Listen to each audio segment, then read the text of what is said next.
Welcome to Positive Personal Power with hope, aspiration, and encouragement. Our goal is to build and enhance people's confidence and strength to handle life's challenges. Now, let me introduce you to your host, Nathaniel Schooler.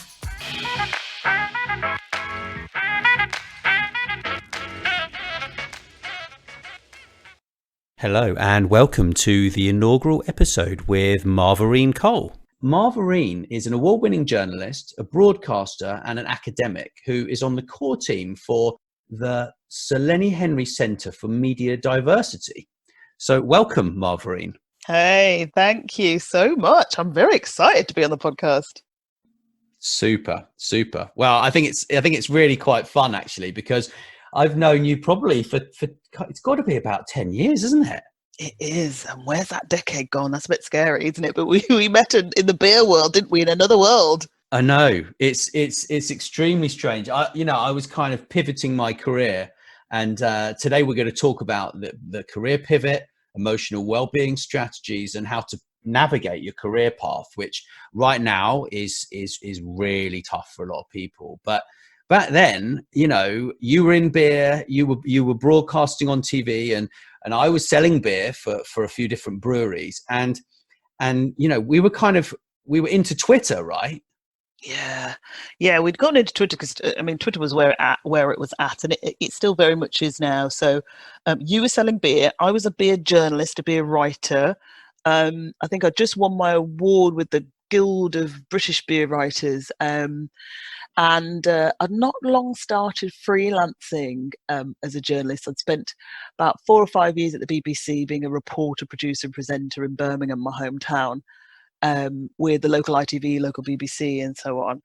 I'd spent a couple of years at Sky News because they poached me from the BBC and said, come and work for us as a news anchor. So I did that.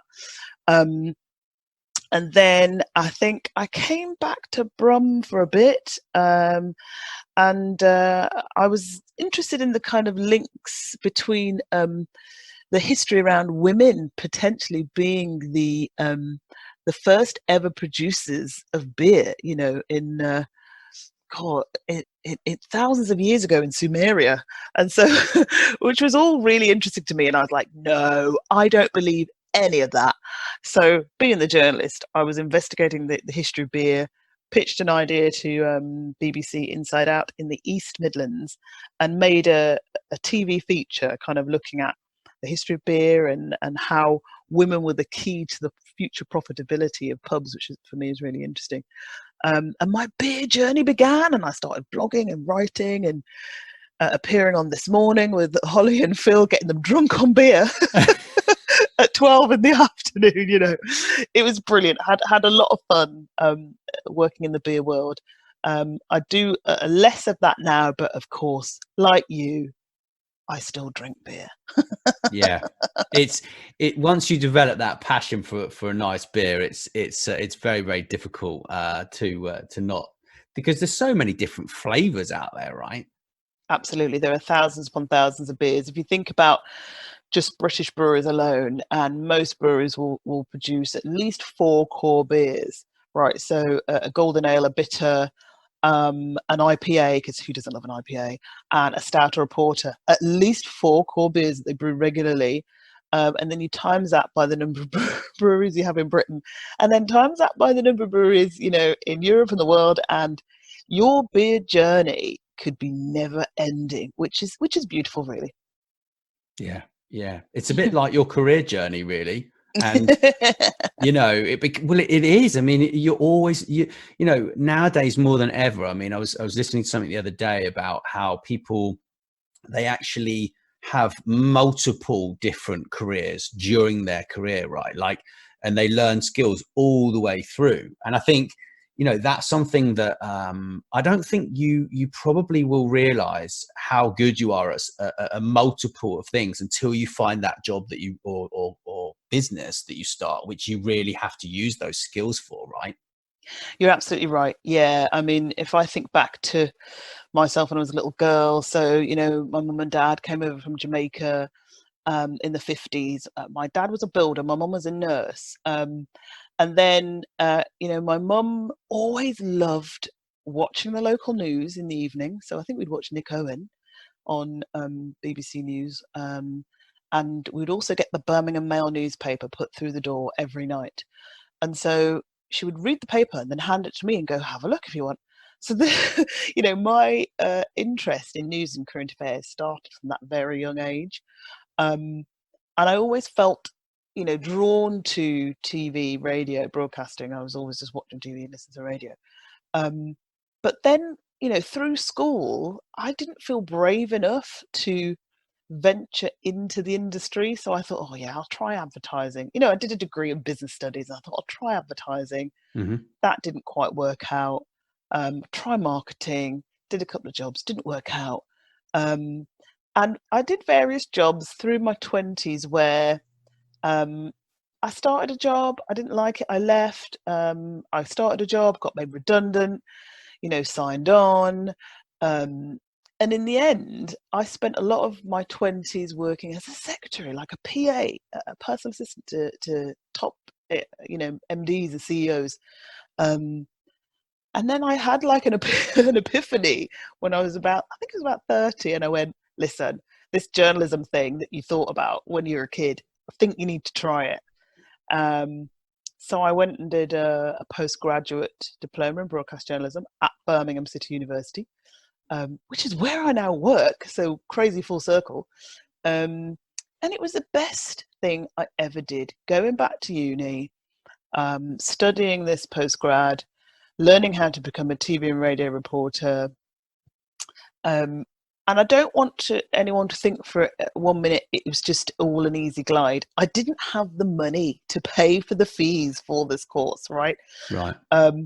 But I applied on a hunch. I thought, if I can get a place, then I know there are bursaries available, right? So you had to try and get a place to apply for a bursary. So I got the place. I was like, one of the last 20 places for this postgrad. And then I think it was the local Heart FM station, the local BBC, and the local ITV were all offering bursaries for students at this uni. So I applied for them all, just hoping, praying. Had to go through like rigorous interviews for those bursaries. And in the end, each broadcaster offered me a bursary, which was like, blew my mind. Wow. But that made me think, it made me realise, oh, maybe this is a good career move for me. Because if broadcasters have gone, yeah, we're going to pay your fees because we think you've got potential, it made me believe in myself, which is, often half the battle for a lot of us, right? Yeah. And that really was the best thing I ever did, so I kind of hustled and got my way into ITV and BBC and, worked really hard. Some days I worked 7 days a week, took extra shifts, worked early mornings, late nights, just to kind of learn everything about the job and to learn in a deep fashion so that then I could be useful in all sorts of different ways. And, really honed my skills at the BBC in Birmingham. Yeah. I think it's very difficult though, when back to what you were just saying a little bit back, about your self-esteem and how sometimes you just need someone to perhaps believe in you, to encourage you to take yourself seriously, like actually respect yourself, right? Yeah. Do you know, me thinking about doing the postgrad came as a result of 2 periods of redundancy. When I 2 jobs where I was a PA, I was in those respective jobs for a year and I was made redundant. And you got 1 month salary to live on, and when you're young in your 20s and you're just about in your own flat, and you've got rent to pay and all the rest, it's really stressful. And then I had times where I was out of work, signed on, claimed benefit, had my housing checks through and stuff like that. I was on my electricity was on a meter at that time, and you'd watch the meter tick down and go into the emergency £5 before you could get some money to go to the shop and top it up. I've lived those times, right? Yeah. And so it felt like me studying the postgrad was my last ditch attempt, that big leap of faith to try something new, try something that I felt I had potential in but wasn't sure. And to get validated, through those kind of broadcasters saying, yeah, we think you've got potential, here's a bursary, was really like a huge change, a huge moment for me. Yeah, it's really difficult. I remember once being out of work, being made redundant, and actually going to the job centre. And at the time, I think it was £35 a week that we were receiving. So I'll never forget, I rode my motorcycle about 25 minutes to the job centre in Guildford, and I parked on the pavement, but it was a really wide pavement, and I made sure I parked against this wall. And I came out, and this traffic warden had given me a ticket. No. Yeah. And the ticket was like 50 quid. Yeah. What? And it put everything into perspective. It was just like, oh no, it was just like a kick in the teeth. Right. But that wasn't the lowest point. I think that you think you're at your lowest point. Right. But if you haven't sort of been down to like your last can of baked beans and a loaf of bread with 2 slices left in the bag and maybe 1 tea bag and no milk, I think when that arrives, you can only go upwards from there, right? Totally. I totally appreciate what you're saying.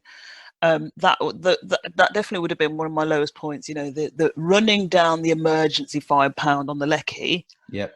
And then going, right, I just need to go and get £5 to get it back to zero. Yeah.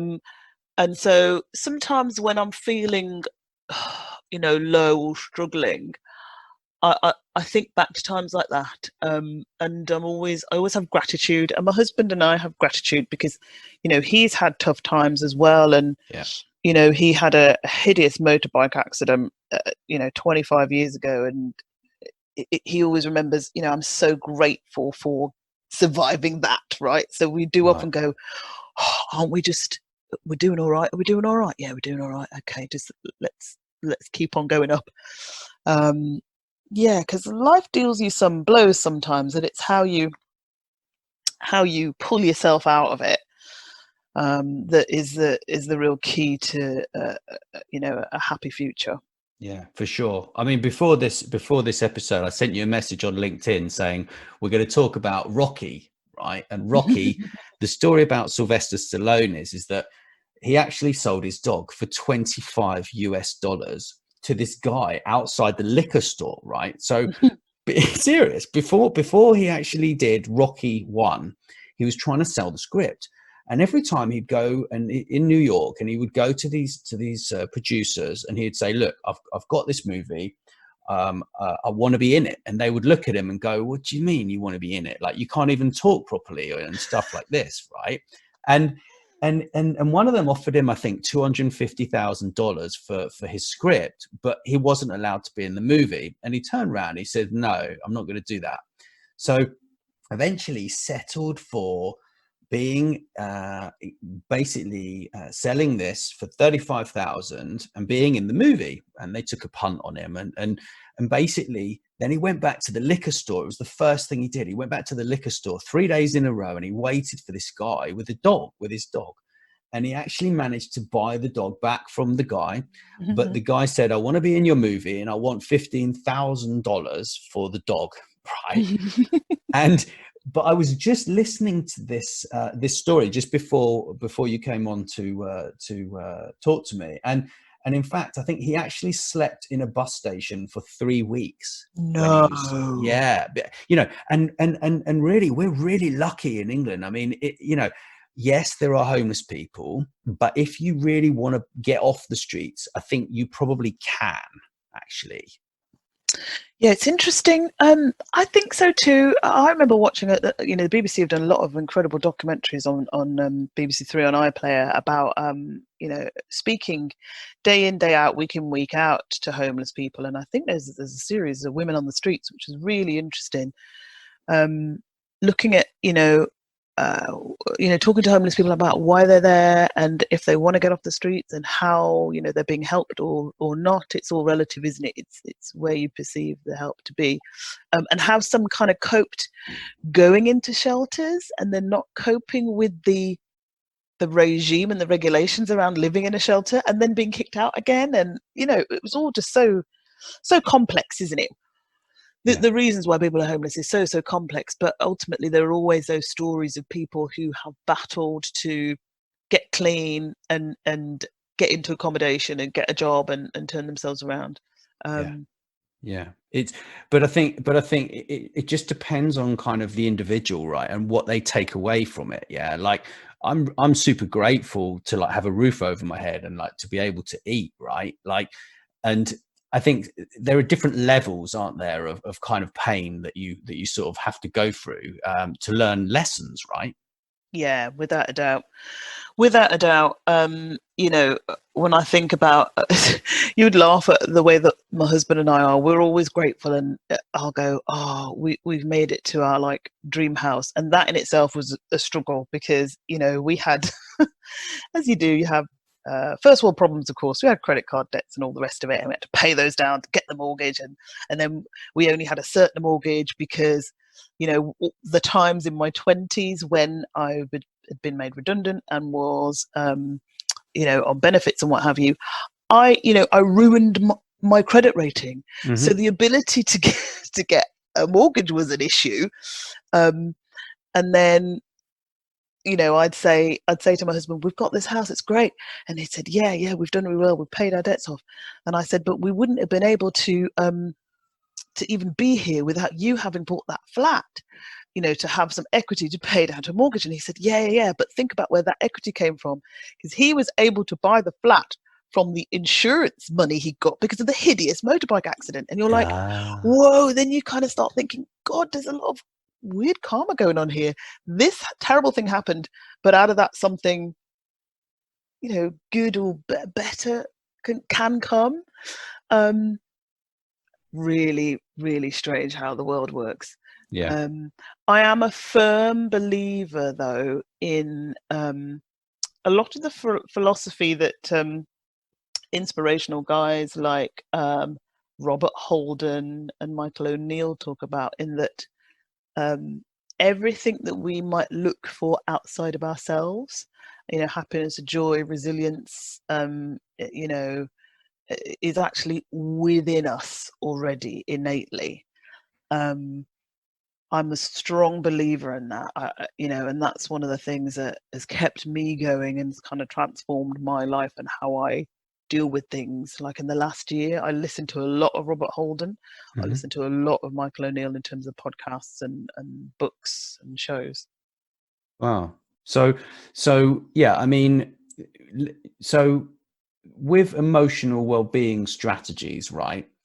There are so many different ways that you can manage your emotions, but before you learn to manage your emotions, you need to understand what they are, right? Yeah, absolutely.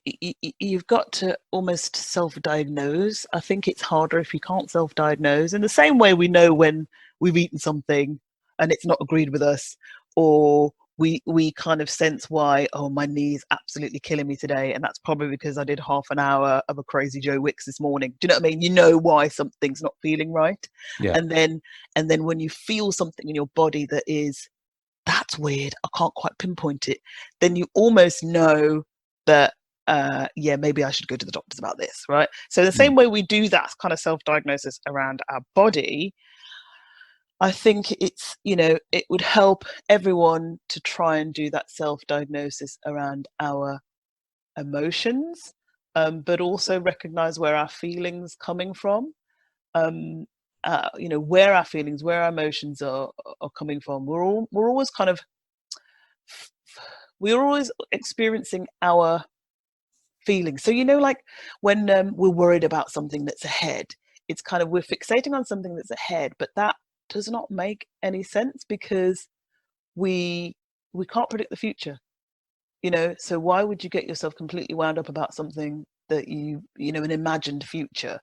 So the sooner we recognize, you know, those sorts of feelings, the sooner we can go, well, that's kind of silly, right? So snap back to the present and handle each minute, each hour, each day as it comes. That's how I handle things. That's how I handle things now. I recognize where my feelings coming from, what's making me sad, what's making me angry, and kind of rationalize it and go, well, particularly when there's nothing I can do about a situation. Mm-hmm. I just tell myself there's no point in expending the energy, expending the negativity, winding yourself up about something that you have absolutely no control over. I've just been able to do that, and that is through the help of, like I say, listen to Robert Holden, listen to Michael O'Neill. I would recommend all of that, all of those works to anybody who kind of struggles with emotions and well-being. Yeah, I as a I've been doing Tai Chi like nearly 25 years, right? So Wow.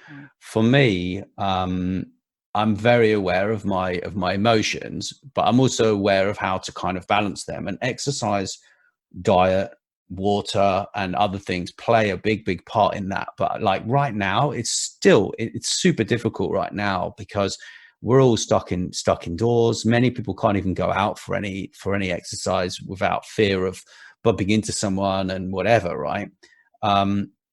So it is really tough. But I think I agree. I think day by day, just kind of break it down, right? And you just got to try and do your best. I mean, if you can't change something right now, then perhaps, if you're not in work, or you've been stuck at home and you can't do your regular job, then think about some skills that you'd like to learn, something that you really enjoy.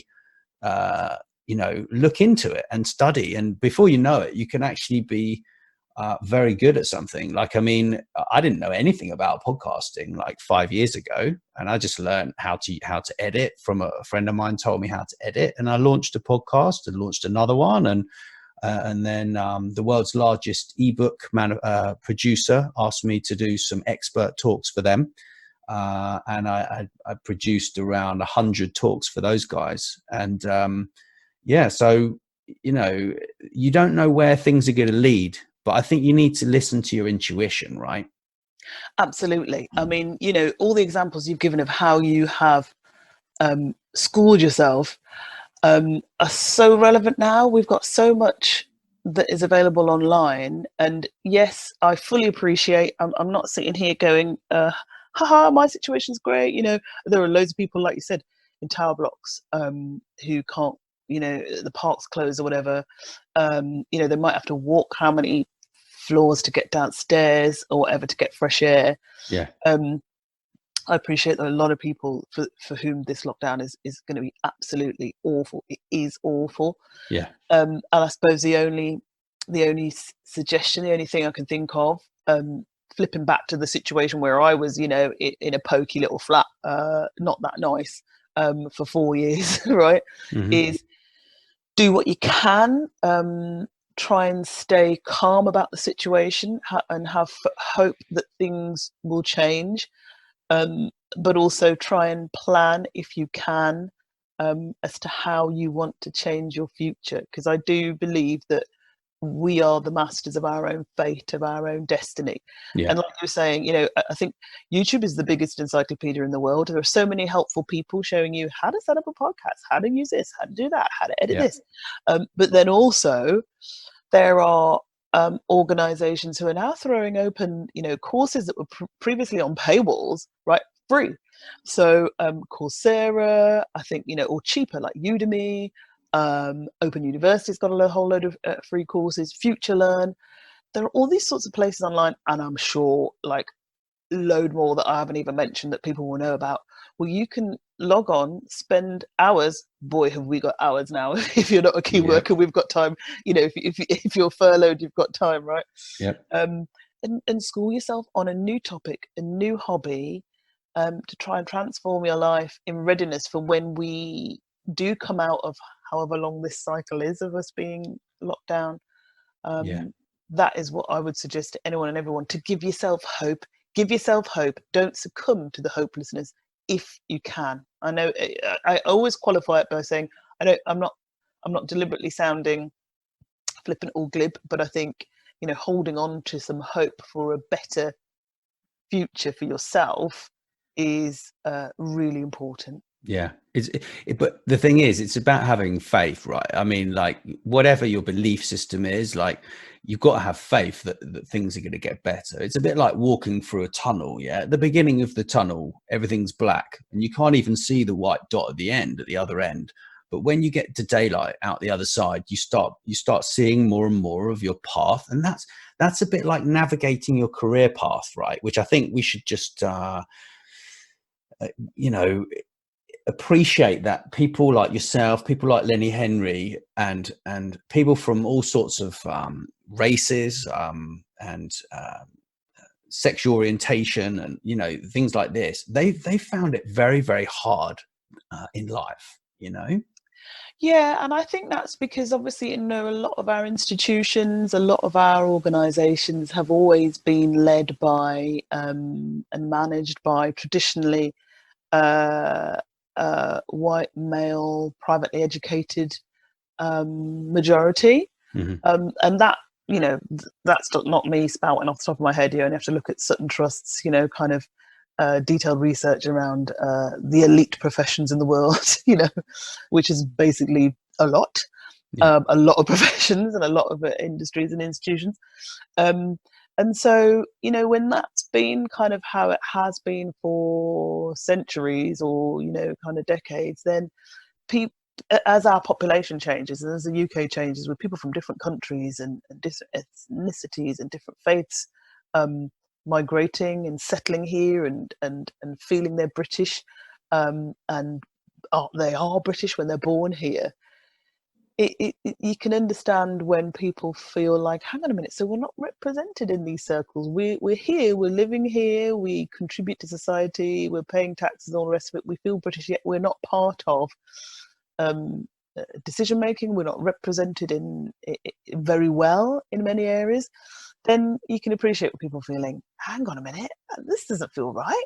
We need to try and affect some change so that all of those institutions that we know of feel more representative, are more representative of how Britain is today. So Lenny Henry's focus, of course, is television, because he made it on TV at the age of 16, winning New Faces in front of, what was it, upwards of 16 million people. So that's his domain. It always has been, and he's excelled at it, of course. He's also excelled at academia, by the way, as an aside. Not long getting a PhD.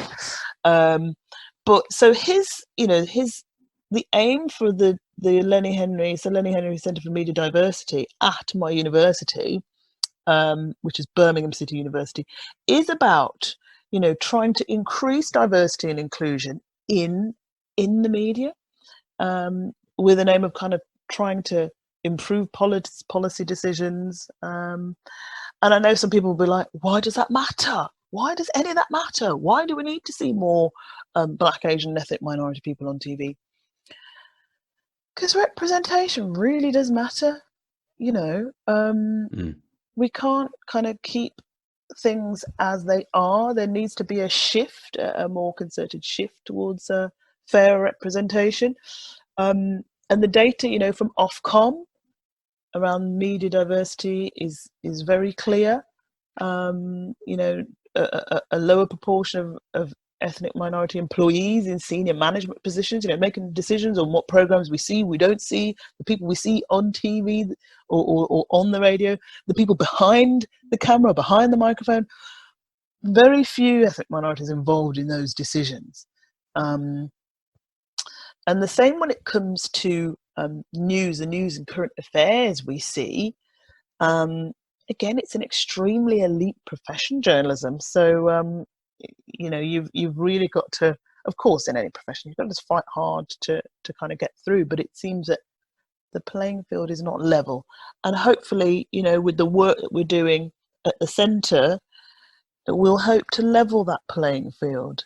We're going to be analysing diversity statistics, examining, where there might be deficits in the figures, but also analyse some of the broadcasts or the announcements made by broadcasters about what they're doing around diversity, and just kind of take the temperature of the industry. That's very interesting. So, excuse me, I've just got a cough.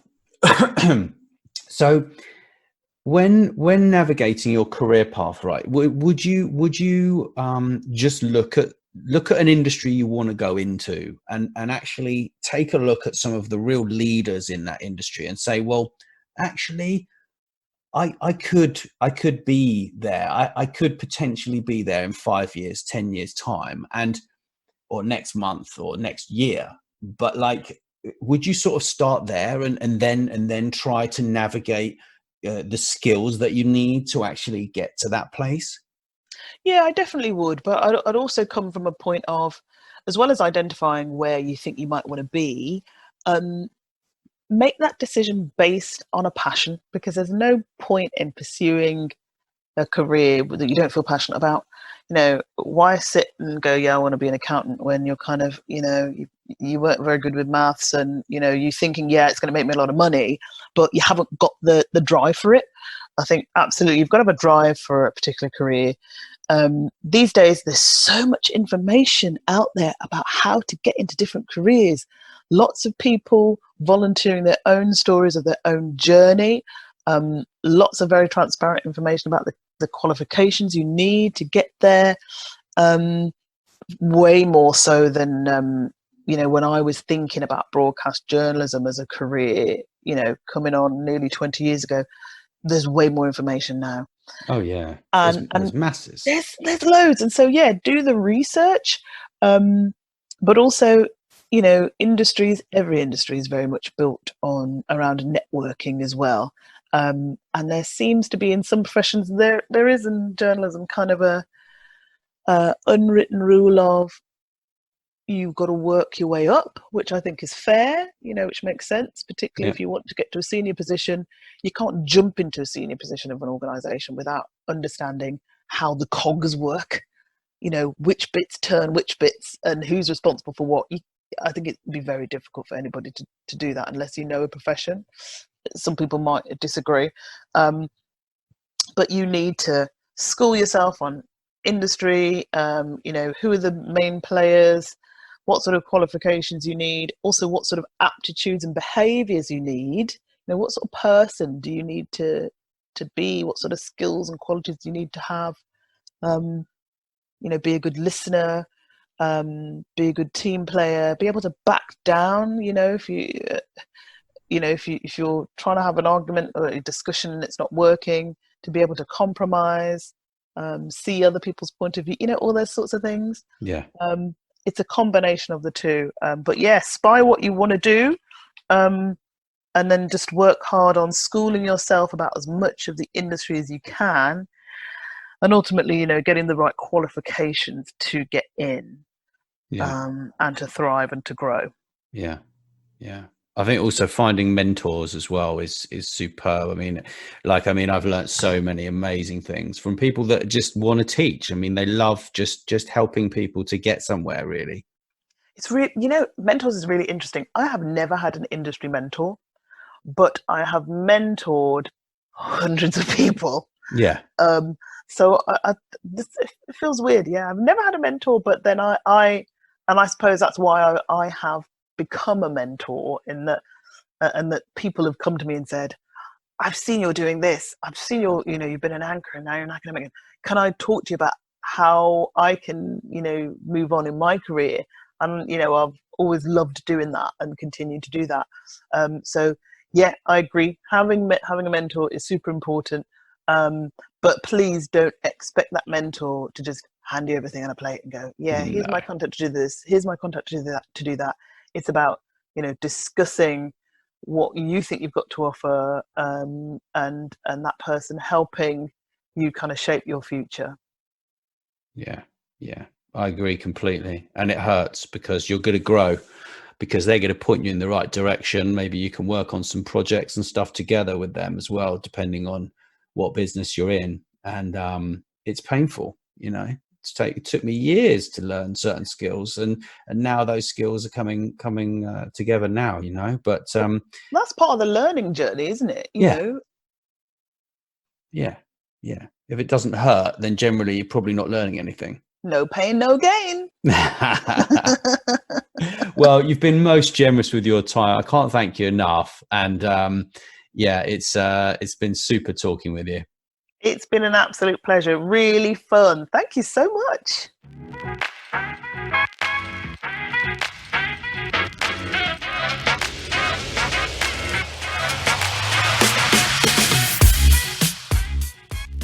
Thanks for listening to Positive Personal Power. Do subscribe via your favorite podcasting app, and please leave us a 5-star review. Or sign up on our website, positivepersonalpower.net, for weekly emails and updates, and do share our episodes with your friends and on social media. Feel free to reach out anytime.